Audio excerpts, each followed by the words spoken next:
അപ്പോൾ നമുക്കെല്ലാം കൂടെ ഒറ്റയിടത്തു നിന്ന് നമുക്ക് കളക്ട് ചെയ്യാൻ പറ്റുന്നു എന്നുള്ളതാണ് ഏറ്റവും വലിയ ഒരു അഡ്വാൻറ്റേജ് ആയിട്ട് എനിക്ക് തോന്നുന്നത്.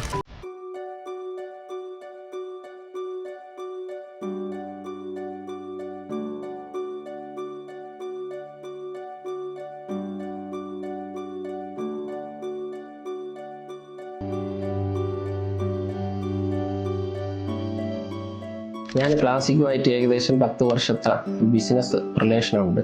ഇതിനകത്ത് നമുക്ക് കൺസ്ട്രക്ഷൻ മേഖല 2 സ്റ്റേജാണ് നിലവിലുള്ളത്, സ്ട്രക്ചറൽ വർക്കും ഫിനിഷിംഗ് വർക്കും. ഇതിനകത്തുള്ള ഒരു പ്രത്യേകത എന്ന് പറഞ്ഞാൽ നമുക്ക് കമ്പി, സിമെന്റ് അങ്ങനെയുള്ള സ്ട്രക്ചറിലുള്ള എല്ലാ സാധനങ്ങളും ഇനിയിപ്പോൾ നമ്മൾ ആവശ്യപ്പെടുന്ന ഏതെങ്കിലും ബ്രാൻഡും അത് അവർ നിശ്ചിത സമയത്തുള്ളിൽ നമുക്ക് എത്തിച്ചേരാൻ പറ്റും. അതുപോലെ തന്നെ ഫിനിഷിംഗ് പ്രത്യേക സെക്ഷനാണ് ടൈൽസ്, സാനിറ്ററി, പ്ലംബിംഗ്, ഇവയെല്ലാം ഒട്ടുമിക്ക ബ്രാൻഡുകളും ഇനിയിപ്പോൾ ഞങ്ങൾ ഏതെങ്കിലും ആവശ്യപ്പെട്ടാലോ ടൈൽ ജോയിന്റ് ഫില്ലർ ഏത് കളറോ എപ്പോക്സിയോ ഏതെങ്കിലും ബ്രാൻഡോ അങ്ങനെ ഉള്ള ഏത് സ്പെസിഫൈ ചെയ്താലും വിത്തിനെ വീക്ക് നമുക്ക് ചെറിയ ഒരു പീസായാലും അവർ എത്തിച്ചേരുന്നു എന്നുള്ളതാണ് നമുക്കുള്ള ഒരു ഏറ്റവും വലിയ അഡ്വാൻറ്റേജ്. അപ്പോൾ നമുക്ക് എല്ലാം കൂടെ ഒറ്റയിടത്തു നിന്ന് നമുക്ക് കളക്ട് ചെയ്യാൻ പറ്റുന്നു എന്നുള്ളതാണ് ഇതിനകത്ത് ഉള്ള ഏറ്റവും വലിയ ഒരു അഡ്വാൻറ്റേജ് ആയിട്ട് എനിക്ക് തോന്നുന്നത്.